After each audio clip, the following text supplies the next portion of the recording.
Hai Positive People, kita melanjutkan seri pengajaran kita dalam Markus pasal 1. Kali ini mengambil ayat 21 sampai 28. Mereka tiba di Kapernaum setelah hari Sabat mulai. Yesus segera masuk ke dalam rumah ibadat dan mengajar. Mereka takjub mendengarkan pengajarannya, sebab ia mengajar mereka sebagai orang yang berkuasa, tidak seperti ahli-ahli Taurat. Pada waktu itu di dalam rumah ibadat ada seorang yang kerasukan roh jahat. Orang itu berteriak, "Apa urusanmu dengan kami, hai Yesus orang Nazaret? Engkau datang hendak membinasakan kami. Aku tahu siapa engkau, yang kudus dari Allah." Tetapi Yesus menghardik katanya, "Diam, keluarlah daripadanya." Roh jahat itu menggoncang-goncang orang itu sambil menjerit dengan suara nyaring, ia keluar daripadanya. Mereka semua takjub sehingga mereka membincangkannya. Katanya, "Apa ini? Suatu ajaran yang baru." Ia berkata-kata dengan kuasa. Roh-roh jahat pun diperintahkannya dan mereka taat kepadanya. Lalu tersebarlah dengan cepat kabar tentang dia ke segala penjuru di seluruh Galilea. Saudara kekasih dalam Tuhan, ketika Yesus mengajar di rumah Allah, bukan cuma Yesus satu-satunya yang menyampaikan firman Tuhan. Karena pada waktu itu ada banyak ahli-ahli Taurat, orang-orang Farisi, dan imam-imam kepala mengajar juga di rumah ibadat. Tetapi murid-murid mereka mulai meninggalkan mereka dan datang kepada Yesus. Nah, sebetulnya kenapa mereka masih mencari Yesus, mencari kebenaran?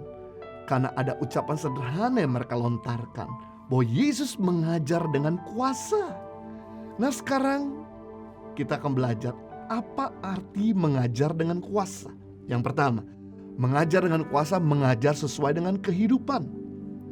Mengajar yang keluar dari buah kehidupan.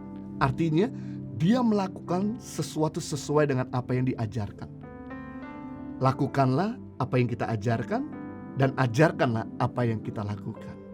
Jika kita melakukan apa yang kita ajarkan, maka itu lahir dari kehidupan. Apa yang terjadi jika kita mengajarkan apa yang kita gak lakukan? Maka ada 3 kemungkinan yang terjadi kalau kita mengajarkan apa yang gak kita lakukan. Kita akan jadi orang yang munafik. Yang pertama, kita akan jadi orang Farisi. Di luar kelihatan cantik, tapi hatinya busuk.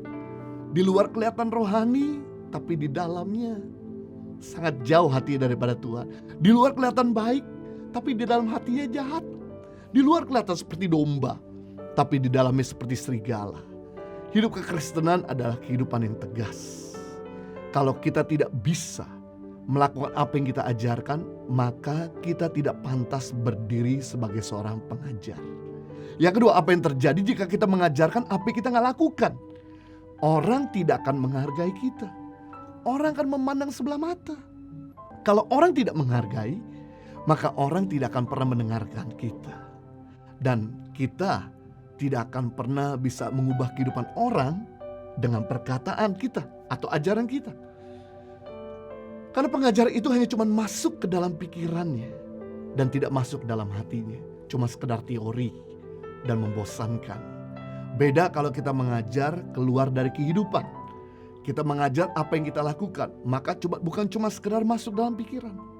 Itu akan masuk di dalam hatinya dan membawa perubahan yang dahsyat dalam kehidupan orang itu. Kalau kita mengajarkan apa yang kita gak lakukan, maka orang akan mencibir kita, memandang sebelah mata. Coba bayangkan, Anda ngajar perpuluhan, tapi Anda sendiri tidak mengembalikan perpuluhan. Anda mengajar kekudusan, tapi Anda sendiri tidak mampu hidup dalam kekudusan.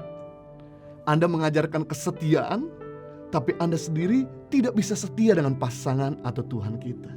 Maka orang akan mulai mengenyek kita. Orang mulai memandang sebelah mata. Orang akan menghina kita.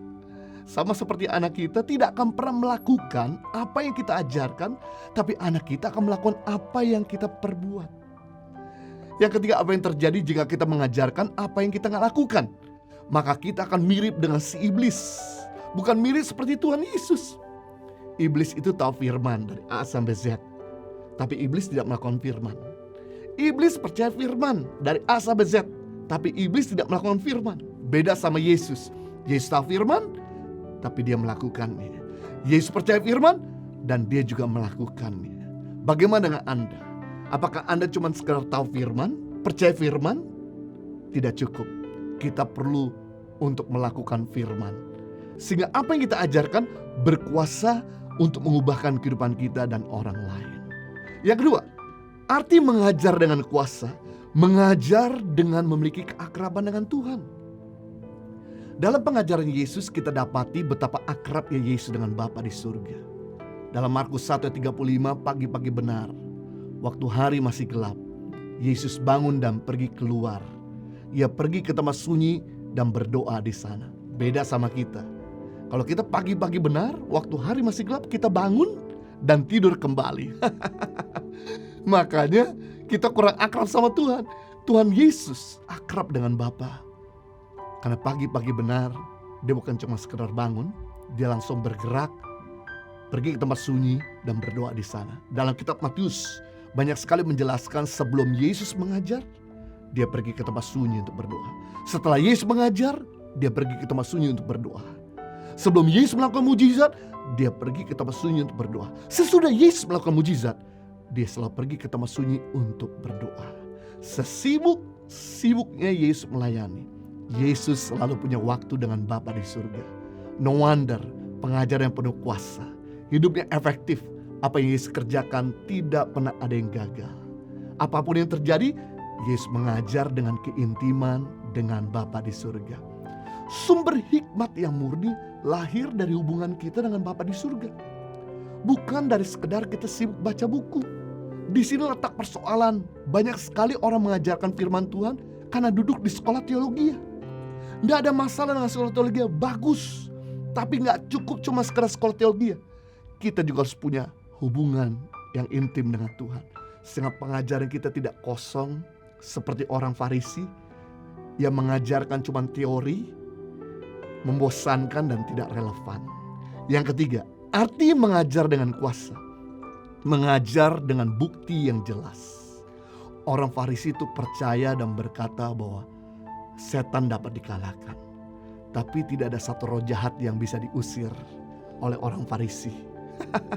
Orang Farisi percaya dan mengajarkan bahwa orang sakit bisa sembuh, tapi tidak ada orang yang sakit disembuhkan sama orang-orang Farisi. Sampai Yesus datang mengusir roh jahat dan sakit penyakit pun dilenyapkan. Yesus mengajarkan dengan bukti. Setan dikalahkan, setan dihardik, setan diusir, sakit penyakit dilenyapkan, mujizat dinyatakan. Orang Farisi mengajar tidak membuat orang bertobat, bahkan membuat orang makin menjadi seperti Farisi. Tapi Yesus dan Yohanes mengajarkan begitu banyak orang yang berbalik dari cara hidup yang salah jadi cara hidup yang benar. Orang Farisi mengajar dan melayani, buahnya bukan membuat Tuhan dimuliakan, tapi dirinya dimuliakan. Sedangkan Yesus mengajar dan melayani, buahnya Bapa dipermuliakan. Mari kita belajar bukan cuma sekedar mengajar dengan teori, tapi mengajar dengan bukti-bukti dan dampak yang jelas, sehingga kehidupan orang boleh diubahkan. Kita belajar hari ini arti mengajar dengan kuasa. Yang pertama, mengajar sesuai dengan kehidupan. Yang kedua, mengajar dengan memiliki keakraban dengan Allah. Yang ketiga, mengajar dengan bukti yang jelas. Dengan demikian, apa yang kita ajarkan menjadi berkat dan tidak menjadi batu sandungan. Nama Tuhan dipermuliakan dan kehidupan kita jadi berkat buat banyak orang. Live a better life. God bless you. 3 hal ini sebenarnya yang paling membuat saya tuh sedih. 3 hal ini tuh yang paling bikin gak tahan. Yaitu 1, kalau sampai orang gak bisa makan. 2, sampai ada orang tua yang gak bisa bayarin anaknya sekolah. Yang 3, kalau sampai ada orang sakit gak bisa berobat. Meninggalkan kenyamanan hidup, mengikuti panggilan hati, mengandalkan Sang Pencipta, berjuang membangun negeri. Journey Tangan Pengharapan Special Edition. Henny Christianus, the founder. Grow in Love.